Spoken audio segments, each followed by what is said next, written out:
Sobat Maestro, sesaat lagi kita akan bersama-sama mengikuti program Suara Gembala bersama Pendeta Cheng Kim Guan dari GBT Bukit Moria. Selamat mendengarkan.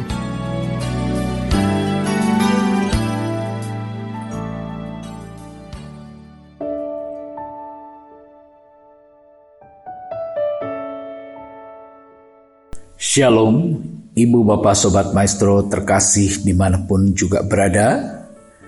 Kembali melalui program Suara Gembala, saya Pendeta Cheng Kim Guan mengajak Sobat Maestro yang terkasih di dalam Tuhan untuk sama-sama merenungkan kebenaran firman Tuhan yang akan terlebih dahulu kita awali dengan doa.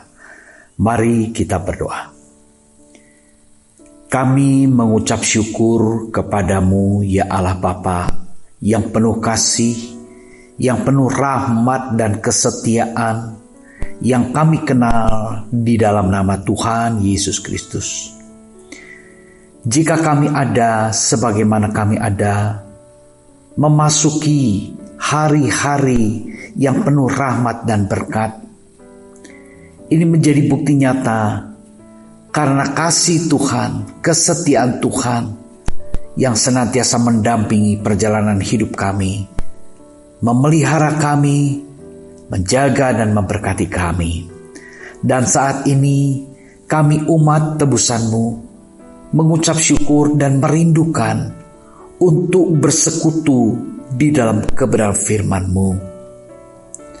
Urapi kami semua tanpa kecuali satupun. Sobat Maestro dimanapun berada dalam penyertaan pengurapan Tuhan, karena kami siap bersekutu dengan firman yang hidup.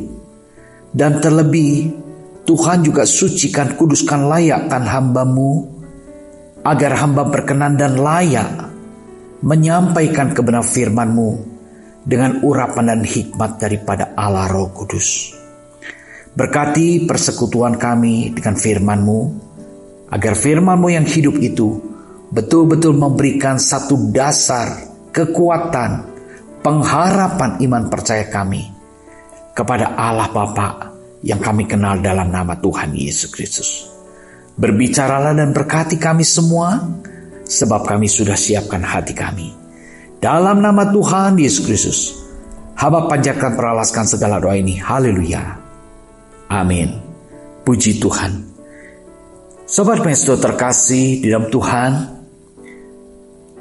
kita bersyukur memasuki hari baru, hari yang penuh dengan anugerah dan rahmat. Dan kita juga memasuki bulan terakhir dan mempersiapkan diri untuk memasuki bulan awal di tahun yang baru. Memasuki bulan Desember adalah bulan yang penuh sukacita. Tetapi menjadi perenungan, adakah di masa-masa pandemi, masa-masa sulit seperti sekarang ini, masih adakah dapat ditemukan sukacita? Nah, ini menjadi perenungan kita bersama. Oleh sebab itu, Ibu Bapak Saudara terkasih, pada pertemuan ini kita akan merenungkan bersama-sama terkait dengan nama Yesus. Nama yang penuh kuasa, nama Sang Juru Selamat. Kita akan lihat dan renungkan bersama terkait dengan nama tersebut. Di dalam era informasi yang serba cepat ini, satu berita itu mudah dan sangat cepat sekali untuk dapat disampaikan. Dan terkait dengan nama Yesus ini adalah nama yang sudah ada 2000 tahun yang lalu. Tetapi kita perlu merenungkan bersama terkait nama yang mengacu kepada satu pribadi yang adalah Juru Selamat. Juru selamat umat manusia, dan secara khusus Juru Selamat bagi setiap kita orang-orang percaya. Kita akan lihat di dalam Matius 1 ayat yang ke-21. dikatakan, ia akan melahirkan anak laki-laki dan engkau akan menamakan dia Yesus, karena dialah yang akan menyelamatkan umatnya dari dosa mereka. Berbicara tentang kelahiran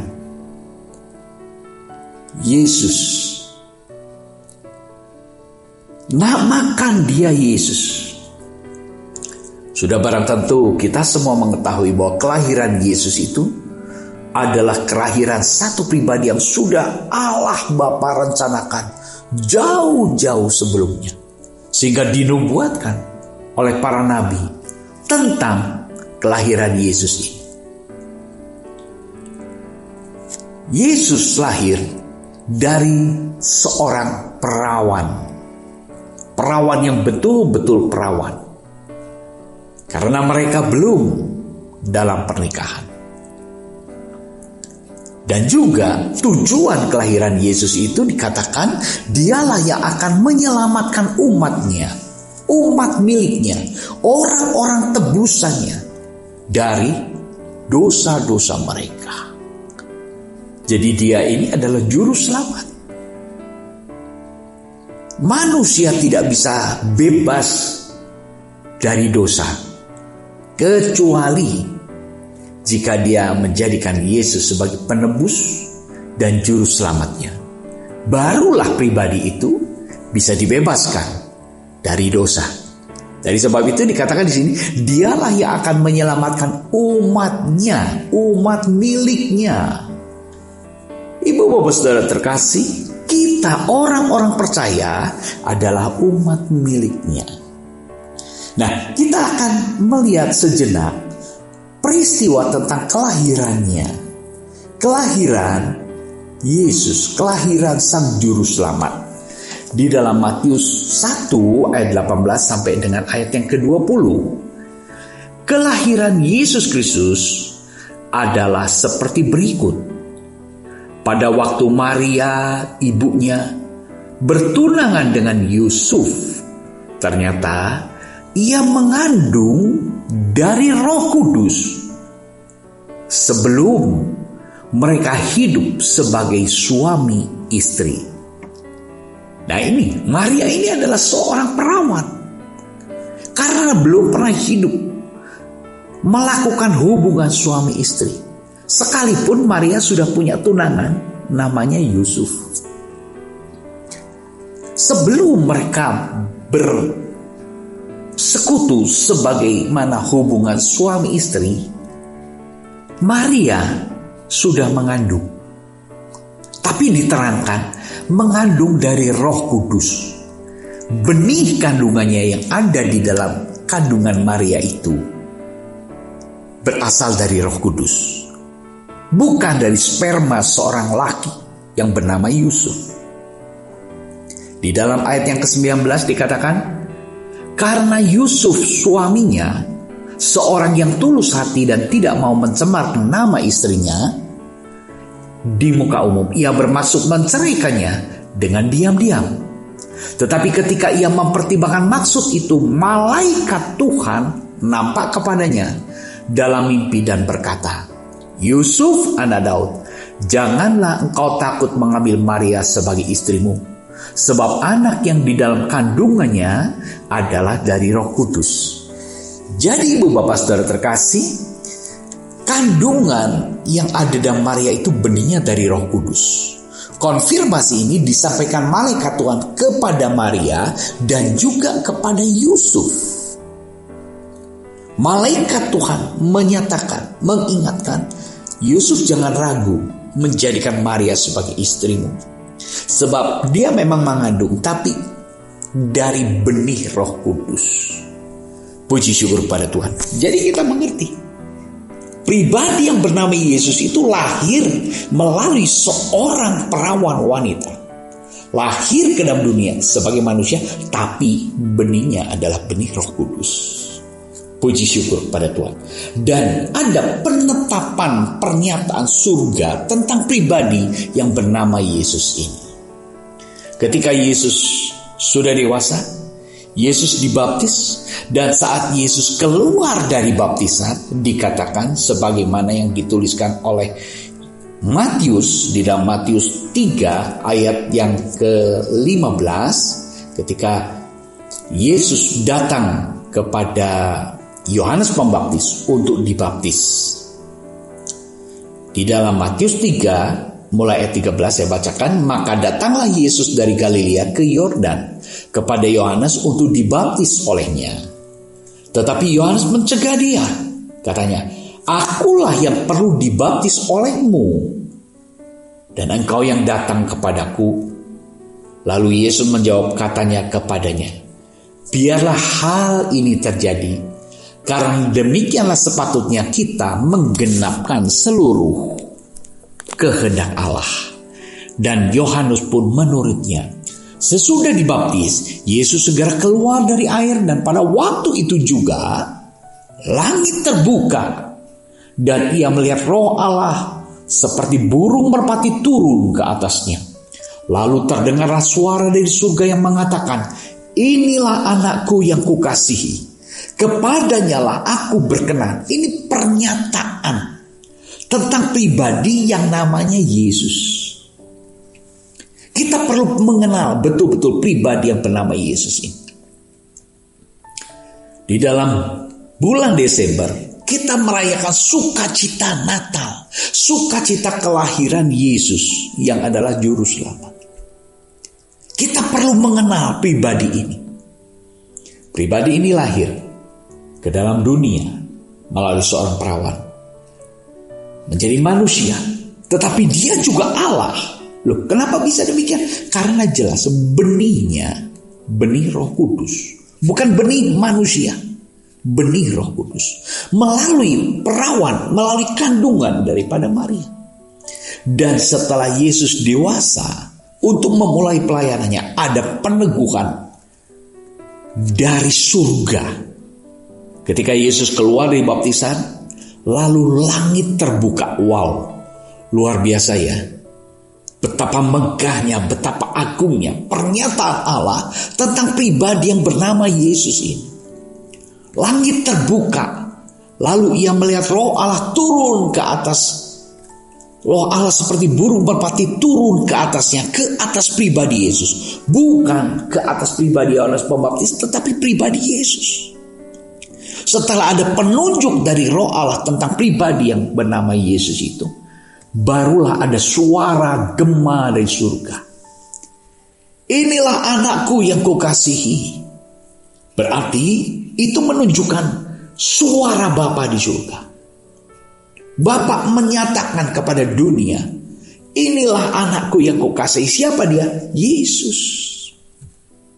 Dan juga, "Kepadanya lah aku berkenan." Kepada Yesuslah Allah berkenan. Puji syukur kepada Tuhan. Jadi Yesus ini adalah pribadi anak Allah, pernyataannya suara di surga, dan juga pribadi yang diperkenan Allah. Wah, kalau kita mengenal pribadi Yesus adalah pribadi yang diperkenan Allah, berarti apa? Kita harus hormat, kita harus mengakui ketulusan, kita harus menghargai kedaulatannya. Kita harus menghargai dia adalah putra mahkota kerajaan surga. Itulah Yesus. Ini perlu kita renungkan bersama-sama.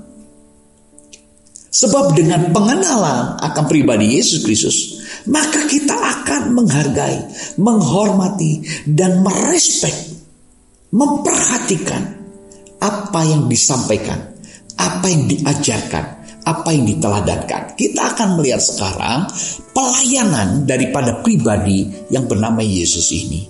Di dalam Matius 4 ayat 23. Yesus pun berkeliling di seluruh Galilea. Ia mengajar dalam rumah-rumah ibadat dan memberitakan Injil Kerajaan Allah, serta melenyapkan segala penyakit dan kelemahan di antara bangsa-bangsa itu. Ya. Nah, di dalam ayat ini kita bisa menangkap apa aktivitas dari satu pribadi yang bernama Yesus. Yesus itu guru, Yesus itu mengajar, Dikatakan ia mengajar dalam rumah-rumah ibadat. Jadi ada pesan, ada pengajaran yang disampaikan oleh pribadi yang bernama Yesus. Apa materi pengajarannya? Memberitakan Injil Kerajaan Allah. Puji syukur pada Tuhan. Ibu bapak saudara terkasih, dari mulut pribadi Yesus inilah ada pengajaran tentang kerajaan Allah. Ada berita tentang kerajaan Allah.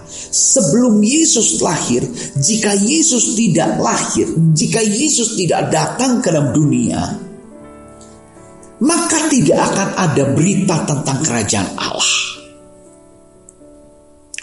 Sebab orang yang paling berhak dan paling dapat dipercayakan pembawa berita tentang kerajaan Allah, yaitu pribadi yang datangnya dari kerajaan Allah itu sendiri.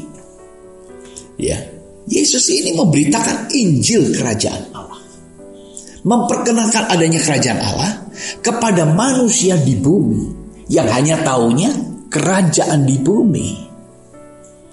Yesus pengajar yang memberitakan kerajaan Allah. Selain dia memberikan ajaran, dia juga membuktikan kuasanya, kemahakuasaannya,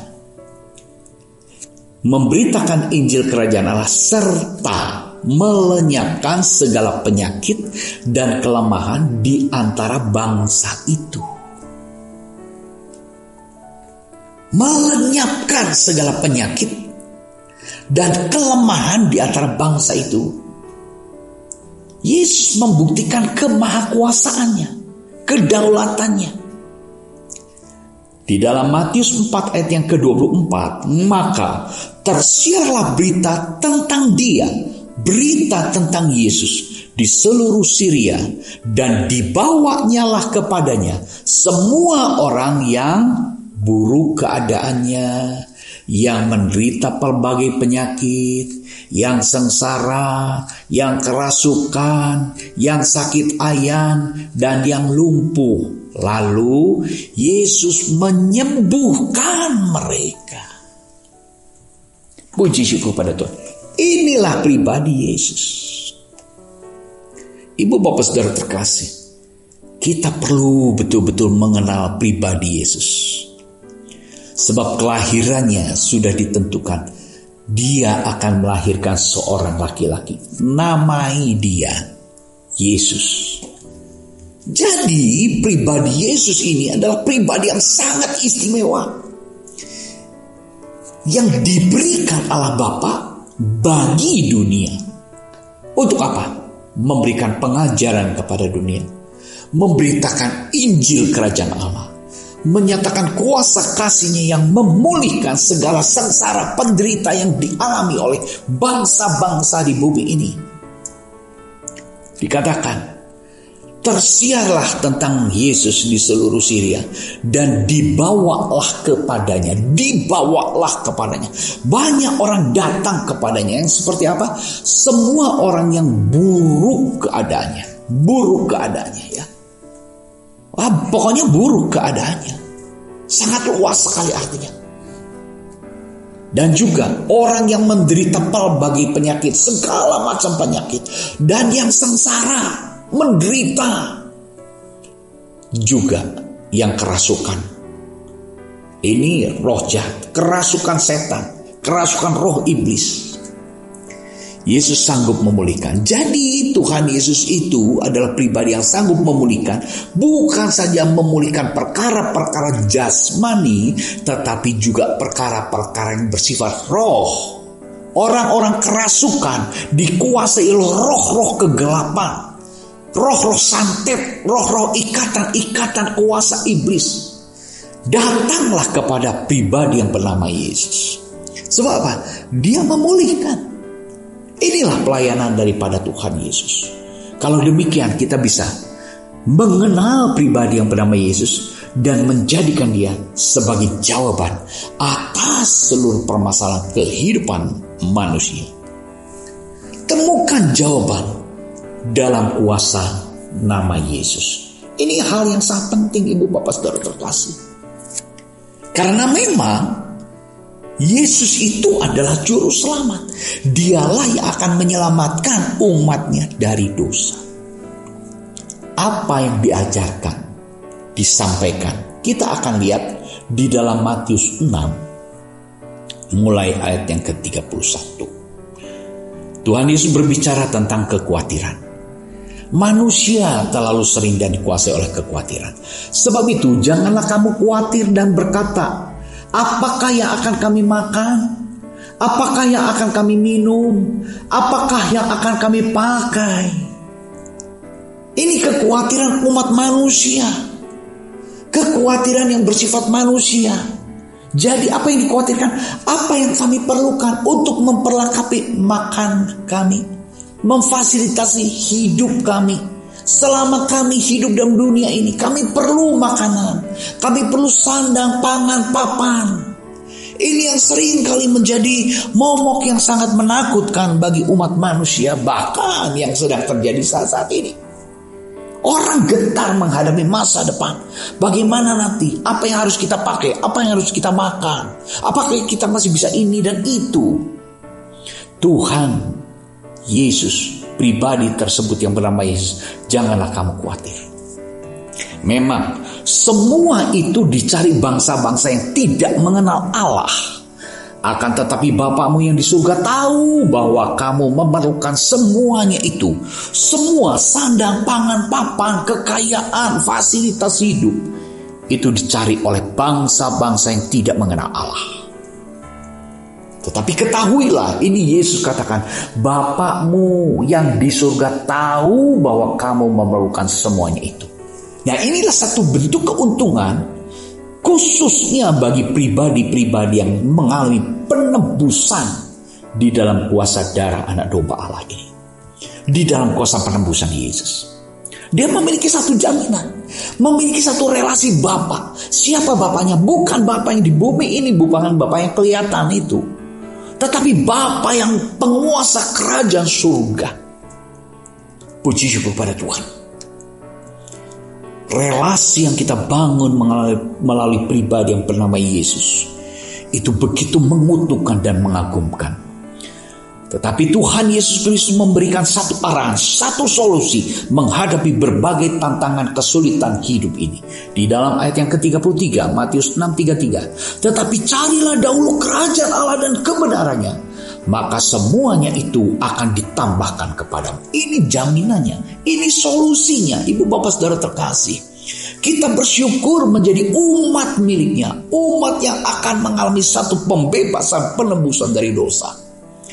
Dan juga selama kita hidup dalam dunia ini ada jalan, ada solusi bagaimana mengatasi setiap permasalahan yang sedang kita hadapi. Yaitu apa?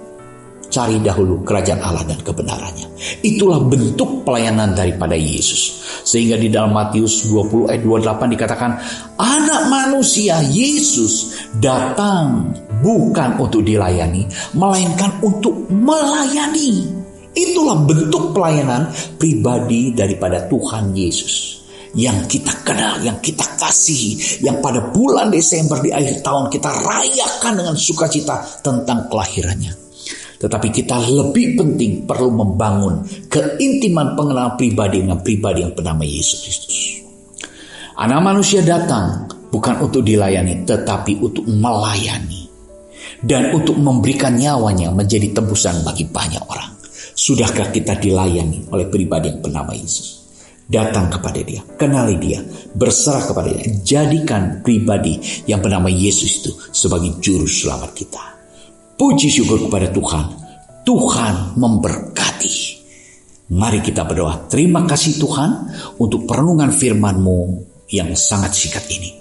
Tuhan memberkati agar firman-Mu mendatangkan iman, pengharapan, kekuatan bagi kami dan memberikan pertolongan, sukacita, damai sejahtera bagi kami. Dalam nama Tuhan Yesus Kristus, hamba panjatkan peralaskan segala doa ini. Haleluya. Amin. Shalom. Tuhan memberkati kita semua. Amin.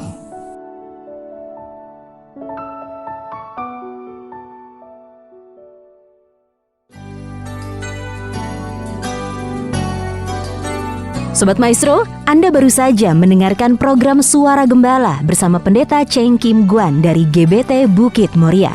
Dengan tempat ibadah Jalan Bojong Raya Komplek Permata Indah, Blok J nomor 24 Bandung. Phone 0822 1614 3298. Terima kasih atas kebersamaan Anda. Tuhan Yesus memberkati.